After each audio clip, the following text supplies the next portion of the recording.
sad day for the Federation.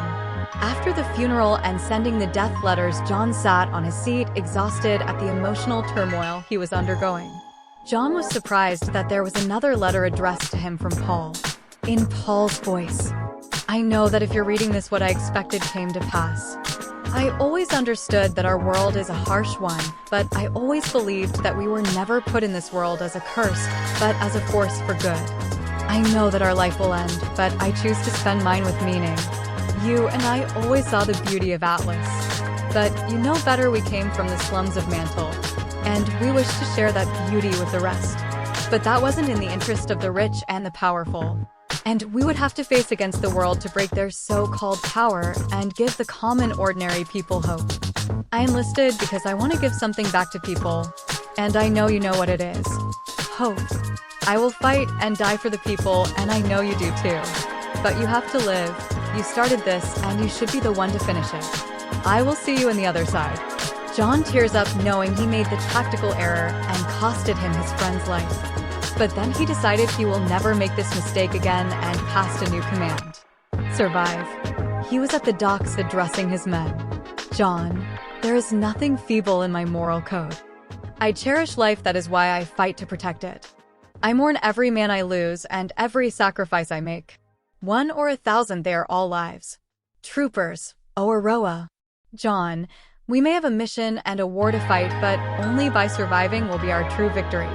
No matter his efforts to out on a mask of confidence, Elm was the only one who can see the cracks. So she pulled John aside after his directives. Elm, stop hiding behind your mask. John. Elm, he was your best friend? John nods. She then envelopes him in a great big hug as he didn't even resist it and accepts the comfort. John, I know it's a lot to ask them not to die, and I know it's impossible for no one to die in war. But if we can save them, we shouldn't just give up. Elm, save a life one at a time. Like how you saved ours. John looks to her surprised as she kissed him. He just let it happen and he seems to enjoy it. John, what was that? Elm, just to get you back on your feet.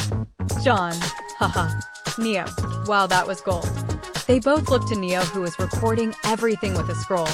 Elm blushed and made a mad dash to ring Neo's clock. Elm, get back here, you idiot Sunday. John just smiles at their antics and went back to organize the troopers. 3 days passed and Sienna paid a visit to the Federation on the docks. Sienna, I see your people are almost done with the repairs. Seeing the new engine halfway finished. John, hi Leader Sienna. To what do I owe the visit? Sienna, I came here to give you a reward after saving Menagerie from the Grim Horde. John, we didn't do it with the expectation for a reward. Sienna, regardless, think of it as our thanks. She gestured one of her followers who was carrying a box as he walked towards John and opens it. It was filled with solid gold bars, which caught John off guard. John, you can't be serious, this is too much. Sienna, it's thanks, and returning a gift would be an insult if you recall. He then just took it as is. John, can I speak to you alone? Sienna then waved off her guards and followed John. John, I've just received word of the identity of those who are conspiring against you. Sienna, do pray tell, who could they be? John, a pair of brothers by the name of Corsac and Fennec Albion. Sienna clicks her touch, mischievous foxes. Sienna, I see that you have more than gave me a service to our little island. I will deal with these traitorous slime myself. For days passed as the Belladonnas came to see off the Federation forces. Callie, it's such a shame to see you leave, Mr. Rico. John, duty calls Mrs. Belladonna, and there is no rest for the weary. Vale has had an uptake in criminal activity as of late, and we need to respond. Gyra, you're an interesting young man, Mr. Rico. I just wished you were my little kitten's role model instead of that monster. John, I'll make sure I give her your regards.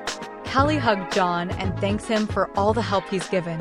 Gyra shakes his hand as he nods in approval of the Federation. John bids his farewells as he saw High Leader Sienna Khan above one of the building overseeing their departure. He waves her goodbye, but was unnerved by her gesture in return, as she blew him a kiss. Menagerie is now secured and more safe for future endeavors. Now off to Vale. Meanwhile, Republic City now celebrates the christening of its new capital assault ship. 002, Willow. Captain, Saffron Kata Arc. Vale Coastal Guard. SS, we have an altercation at the dock, please respond. Kagi, this is FAS Whitley.